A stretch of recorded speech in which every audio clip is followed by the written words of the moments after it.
Hello, I'm Pauline Crawford, the ambassador of Magical Conversations, and I'm here to talk about the success as a woman in a man's world. Doesn't mean it's a battle. Looks like a battle in this picture, but indeed I don't believe it is a battle. I think it's a game, and it's a game that we're not playing very well. And what I mean by that is not that women are not playing it well, but men are neither. There are too many all-male boardrooms and not enough women at the top. So what is going on? I believe that we all know difficult situations. We all know difficult men, I'm sure, and that's no disregard to the men in the audience today. But I believe it's time to move forward and draw a line in the sand. It's not a battle, it's a game. It's a game that we need to play more strategically and understand that it's a merger. So we want to reframe the merger of men and women. It's not a takeover. It's not a buyout, it's a merger. Because today, more than ever, we need men and women working together, leading industries into economic sustainability and collaboration. So we need to change the rules, possibly, with mutual value. And I'm here to show you a new map of the way we can see each other and understand the difficulties. I believe that we can actually create world harmony one conversation at a time, and that starts in the workplace, continues in the home, and moves into our social life and indeed our intimate life. So what is going on? People do what works. Men and women do what works. And I want to tell you a story of an example of what is happening when women actually get that role in the boardroom.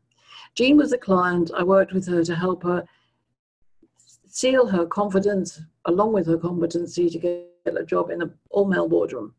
She did that. The chairman loved her. He loved her spirit and her competency and her confidence. 3 months later, I meet her and she's despondent. What's happened? Oh, the men in the boardroom treat me like a second-class citizen. They expect me to make the coffee.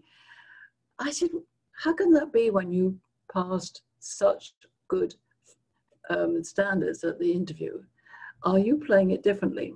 And as she reflected on that, she realized that she had walked into the men's territory and been, as we see in this picture, too cautious, too keen to be liked, to get to know them, to understand them, which is often what women do with women, but not if we're with men. Men were expecting her, and the chairman was expecting her to walk in as a human being, as a chief financial officer, which she had been employed to do, and she was totally competent to do. And he didn't see that. And he was at a loss. And possibly to feel confident on the first meeting, she had offered to make coffee, and she had reduced her status to that. She changed her ways and became very much in control. She went back into the boardroom. She stopped doing the things she had been doing, and she started being the person she had been in the interview.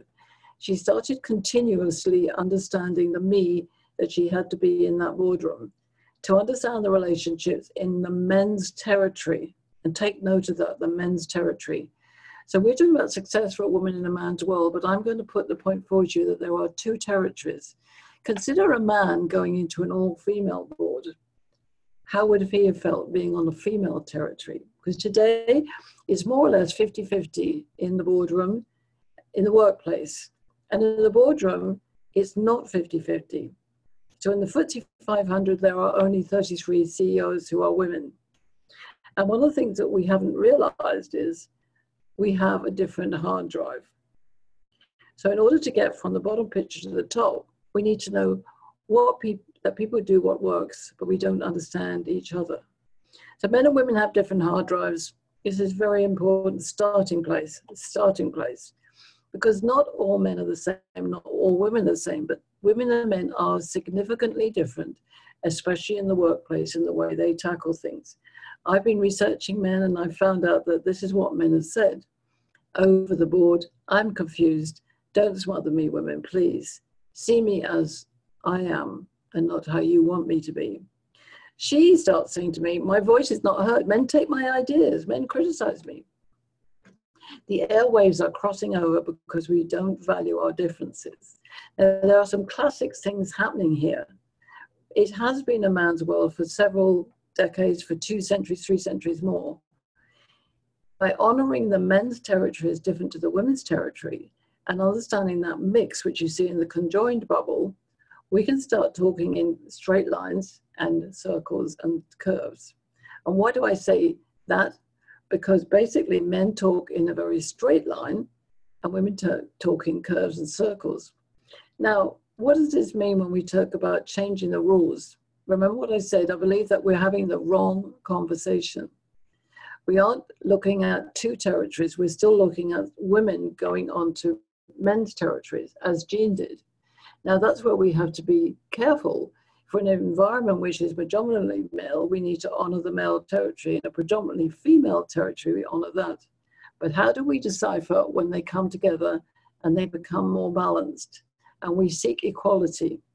So let me share with you what I have designed, because in my experience, there are 2 territories, 2 hard drives, and then a multitude of variables across each territory. And that's the significance of my research and my work and my engagement.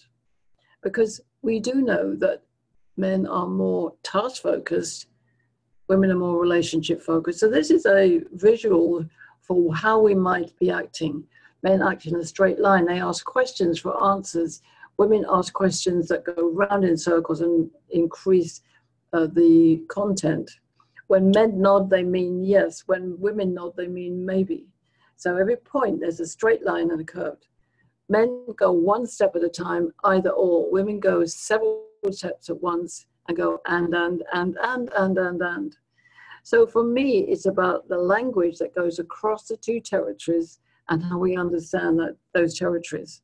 Now remember, there's a box for men and there's a circle for women. These are metaphorical shapes, but there is a physicality to this, which I have discovered and I will share with you. But first we have to understand the convenient use of squares and straight lines, curves and circles. A straight line conversation is very transactional. It's a what or how question. A circular question is much more why and where and when. And so we're going round in circles. Now, if you have a very straight line board of directors and a woman comes in doing lots of circles, it totally confuses them. Likewise, when a male comes onto our territory and is very directive, we feel very upset and not emotional enough. Now, what I discovered was there are not all the similar men. There are different types of men and there are different types of women. So given that, I explored for myself when I studied bodies as an image consultant, who was where and when. I was a very straight-lined tomboy. I stand straight as I am before you. My body is a skeleton that stands straight. There's a lot more detail behind this, but what I discovered was that masculine-minded women and men had a straight-line physique. Interesting. So there I was, what I would call a masculine-minded female. I was delighted. I understood myself. It didn't make my femaleness any less. I was definitely a woman, and I had all those circular traits. Now, the masculine male, who often was the chairman of the board, he understood straight lines, but on boxes. So my straight lines were in circles, his were on boxes. And of course, as I explored and discovered other body types, I recognized a softer body shape, the hourglass and the pear, who came into my spectrum of women. And the very soft, feminine-minded male, who was like a Nelson Mandela, very intuitive, very much a servant leader, and quite different to his masculine male colleague. And what I discovered as I explored this, and I explore it with you, is that as generations have taken over the workplace, we now have 5 generations at work, we have mixed cultures and diversity amongst many other categories. This fundamental baseline, based on biology, neurology, physicality, our skeleton, can help us understand the mixed boardroom that we want today. So I work with my clients and I find that once they understand where they are on the map, then they can understand the different communications. So let's look at some characters that you might actually know. Friends was a great series on TV. It was all about relationships. And here we have Joey and Monica, who are very masculine-minded, male and female. She was not as emotional as Chandler, who was actually a feminine-minded male and was sometimes aghast at how to be with the boys. But the boys would club together and be in a certain way, and the women would club together in another way. So Rachel, who was Ross's counterpart, was also in that middle vein of never quite sure whether to be this rather straight-lined masculine woman or the feminine female woman like Phoebe. Now, this series showed us lots of different relationships, and the common bond was that they were all of the same age, they were all friends, they were all in New York, they were in the same environment. So their differences came up as the series progressed, but their value as friends meant they could get on together. So it showed us how different people could be very different. Now, there's a lot more to this, and in fact, there's a lot of complexity. So here is one of my working sheets where I help men to understand that women talk a lot. We have lots of different directives coming in, multifaceted. Men are very straightforward. This is what came out of my research. So coming back to the proposition of how do we therefore manage to bring men into opening the door for women to come on board, to come into their teams, to understand the value and the differences and the traits and the talents that we can have together. If we understand the cycle of value, then we have to understand and value the me in each person in our team. Understand the relationships, that's the you and me, and understand the collective, which is the culture. This is my work and my passion because we know that the world is needing in collaboration. The new industry sectors like Google, Facebook, Microsoft, all the ones that have very young millennials and digital and some X-Gen, they have a much more collaborative spirit. There still are issues at the top, there are still issues between individuals. But if we start looking at a value creation, collaborative culture, we need to know who's around the table, what different types of men, what different types of women.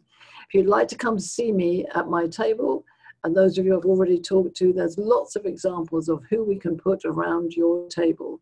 Once you know who you are, then it is very possible to understand every relationship.